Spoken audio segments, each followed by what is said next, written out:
बुधवार को बरेली जेल से रिहा हुए बाहुबली पूर्व सांसद धनंजय सिंह गुरुवार को जौनपुर पहुंचे।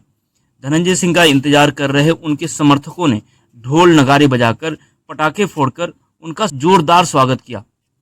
इस दौरान मीडिया से बातचीत करते हुए धनंजय सिंह ने कहा कि उनकी तबीयत खराब थी, हाईकोर्ट का जजमेंट आने वाला था, इसके बाद भी आनन फानन में मुझे बरेली जेल शिफ्ट किया गया। इसकी वजह बस यही थी कि यहाँ के विपक्षी लोग मेरी लोकप्रियता से डरे हुए हैं। सपा प्रत्याशी बाबू सिंह कुशवाहा पर तंज कसते हुए उन्होंने कहा कि उनका जनता से कोई जुड़ाव कभी रहा ही नहीं है। विधान परिषद के सदस्य थे और मंत्री बना दिए गए, और भाजपा के जो प्रत्याशी कृपा शंकर सिंह आए हैं वो मुंबई जैसे शहर का चुनाव लड़े हैं। उन्हें जौनपुर की राजनीति से अभी वो वाकिफ नहीं है। इन दिनों प्रत्याशियों का अपना कोई आधार नहीं है, वो लोग महज दल के नाम पर लड़ेंगे, जबकि बसपा का और मेरा खुद का 25 साल का राजनीति का आधार है। सवाल बारी बारी पूछ ले, माइक यहाँ रख दीजिए, कुर्सी बैठ लीजिए, बारी बारी पूछ लीजिए, जिसको पूछना है। हम कहीं भाग नहीं रहे हैं। 58 दिन बाद कारागार से रिहा हुए हैं जौनपुर अपने आवास पर, कैसे देख रहे हैं यहाँ का पॉलिटिकल सिनेरियो? पॉलिटिकल सिनेरियो तो रोज़ देख ही रहे थे, अखबारों के माध्यम से तो पता चल ही रहा था। और छूटने से मैं 4 दिन पहले जौनपुर से बाहर गया, तो जौनपुर जेल में भी तमाम लोग मिलने जाते थे। करीब 1000 लोग तो बंद ही हैं, जौनपुर ज़िले के ही बंद हैं। उनसे मिलने जुलने वाले लोग जो आते थे, अक्सर वहाँ पे भेंट मुलाकात लोगों से हो ही जाया करती थी, और खबरें तो पता चलती रहती थी जौनपुर के चुनाव को लेकर।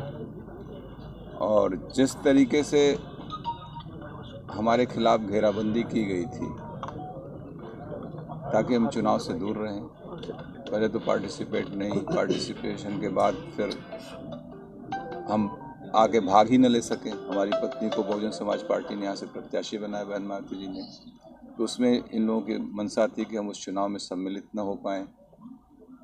और मैं तारीफ़ करूँगा अपनी पत्नी की, जिन्होंने इस चुनौती भरे समय में इस चुनौती को स्वीकार किया और अपना कदम आगे बढ़ाया, और जनता का भी भरपूर समर्थन मिला है। जौनपुर के लोगों का, हर वर्ग के जात मजहब से ऊपर उठकर लोगों ने बहुत स्नेह और सम्मान दिया उनको, और मैं अपने क्षेत्र, अपने समस्त जनपद वासियों का बहुत बहुत शुक्रगुजार हूँ उनका। और उनकी जितनी हम तारीफ़ करें कम है। इस संघर्ष के दौर में वो लोग पूरी ईमानदारी के साथ, मैं देख रहा हूँ जो लोग हमारे साथ पिछले 25 वर्षों से साथ रहे, सब लोग एकदम एकजुट होकर साथ हैं, और उसकी तादाद बहुत ज़्यादा बढ़ी है। और आम जनमानस का जिस तरीके से स्नेह और समर्थन मिला है, उनको भी कहीं न कहीं से लगा है जो जिस तरीके से मेरे साथ जो घटनाक्रम हुए वो गलत थे। आप सभी लोगों को मालूम था जिस मामले में मुझे सज़ा हुई, वो मुकदमा 2020 में मेरे ऊपर कायम किया गया था कोविड के दौरान। और अभी आप इस गली में, अभी आप लोग पत्रकार हैं, इस गली से निकल के जाइए, क्या दशा अभी भी नमामि गंगे की जो दंश झेल रहा हमारा जनपद पूरी तरीके से। बरसात में देख रहे थे गाड़ियाँ धंस जा रही थी, कुछ न कुछ हो ही रहा था।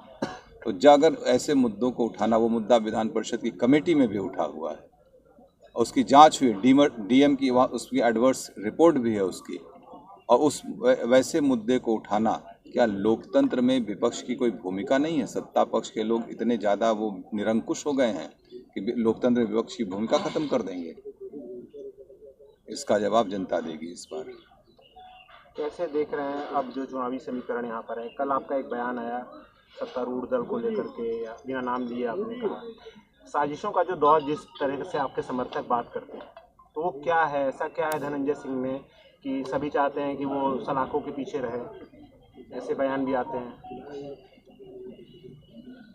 अब उनको लगता है कि हमारे रहने से उन्हें खतरा है यहाँ पर, तो आए दिन मुकदमे लादे जाते हैं। आप देख ही रहे होंगे हम लोगों को, आज से नहीं बहुत पहले भी।